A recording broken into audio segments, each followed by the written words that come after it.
Dominique Julien, bonjour. Bonjour Philippe. Bienvenue dans le Buzz Média Orange Le Figaro. Alors je rappelle, vous êtes une ancienne du groupe Havas, avec notamment la présidence du groupe Eldorado, Nouvelle Eldorado, pendant plus de 10 ans, je crois. 10 ans, absolument. Et vous êtes parti tenter l'aventure en 2007, l'aventure de l'indépendance, en créant une nouvelle agence qui s'appelle Adjust. Et pour évoquer cette actualité, je vous propose de découvrir le chiffre du jour. 55%, donc 55% du capital de l'agence Adjust est aujourd'hui entre les mains des fondateurs, c'est-à-dire vous-même et votre associé historique Thomas Stern.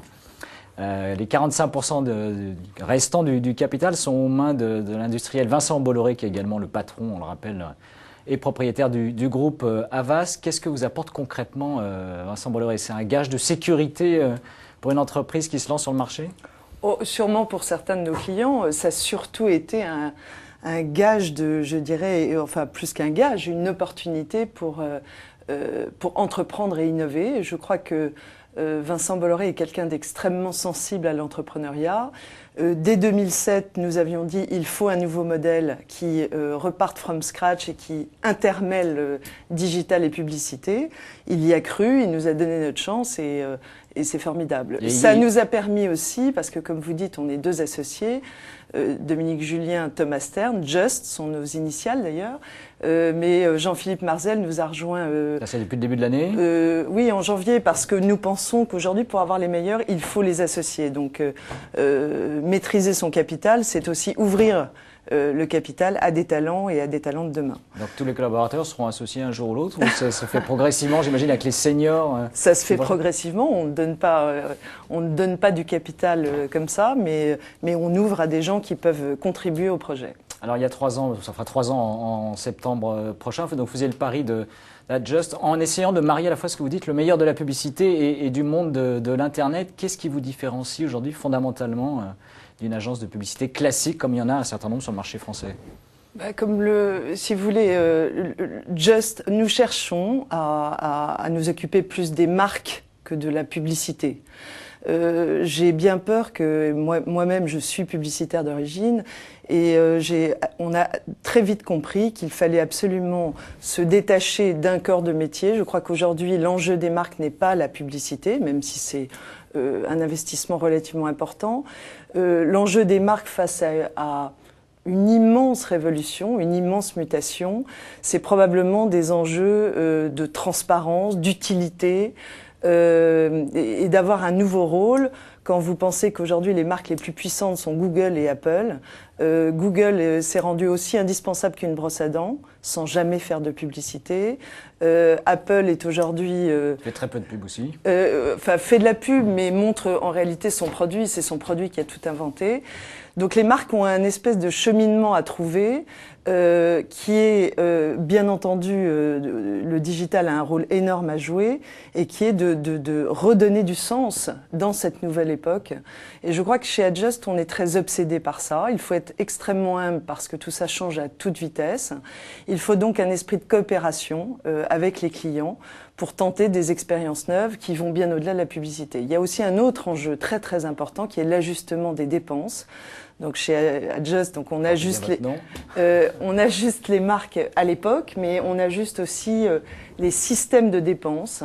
Je crois qu'il n'est plus du tout éthique de penser qu'on peut bombarder en publicité et qu'il faut un tout petit peu repenser les choses, probablement pour dépenser moins, mais dépenser mieux. Aujourd'hui, vous êtes, je crois, une trentaine de collaborateurs au sein de Adjust. Comment une agence de petite ou taille moyenne, aujourd'hui indépendante sur le marché, peut prétendre décrocher des contrats sur des grandes marques ou de grands annonceurs?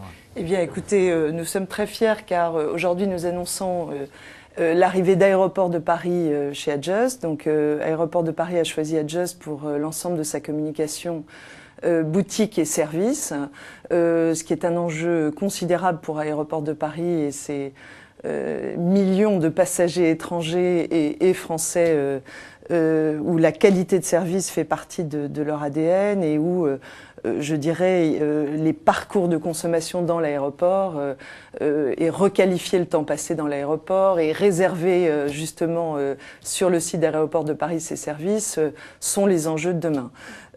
Donc, Aéroport de Paris n'est pas exactement ce qu'on appelle une petite marque. Ils nous ont choisi à l'issue d'une compétition qui a duré 6 mois. Contre des groupes comme le groupe Havas, le groupe Publicis et le groupe DDB qui était l'agence sortante. Aujourd'hui, il y a combien de clients aujourd'hui chez Adjust? Il y a une vingtaine de clients, mais nous avons été choisis entre autres par Google, lorsque Google a décidé de faire de la publicité pour le seul produit payant, c'est-à-dire AdWords, par le groupe Pierre et Vacances et par Aéroport de Paris, c'est-à-dire des leaders absolus.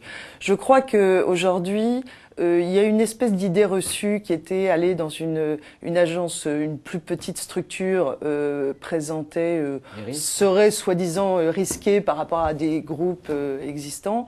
Moi, je pense à l'inverse, que les marques ont compris que l'innovation payait, que se remettre en cause, c'était absolument nécessaire, et qu'il fallait un accompagnement, pas du tout de brutalité, mais un accompagnement. Et je pense surtout que tout ceci confirme le modèle d'Adjust, parce que nous avons été les premiers à dire sur le marché il faut intermêler le digital et la publicité, non pas faire cohabiter les choses. Mais nous, nos équipes, c'est pas simplement des patrons, un patron du digital, c'est réellement un travail tout à fait en commun. Nous n'avons pas d'intérêt à vendre la publicité plus que le digital. Et donc, on a réellement mis le digital au centre. On a été aussi choisi par l'ONERA, c'est-à-dire la NASA française, ce qui était tout à fait inattendu pour une agence comme Adjust, et avec lequel nous faisons un travail fort intéressant qui sortira en septembre. En 2009, on avait que le marché publicitaire français, même international, avait beaucoup souffert. Les investissements avaient reculé sur la majorité des médias, y compris un coup de frein sur Internet. Les perspectives pour 2010, vous serez vous-même en croissance ou pas ? Écoutez, évidemment, nous en 2009, on a fait 80% de croissance. Alors vous me direz, c'est plus simple quand on part de petits. Mais je ne crois pas. Je crois qu'il y a pour moi beaucoup plus une mutation en cours. Qui, en réalité, on parle de crise, mais moi je crois beaucoup plus qu'il y a une révolution et une mutation qui oblige les gens à s'adapter, réinventer, etc. Et que ceux qui savent se réinventer sont en croissance aujourd'hui. Eh bien, Dominique Julien, merci d'être venu dans le Buzz Média Orange Le Figaro et nous nous retrouvons dès demain avec un nouvel invité. Merci encore et très bonne journée. Merci Philippe.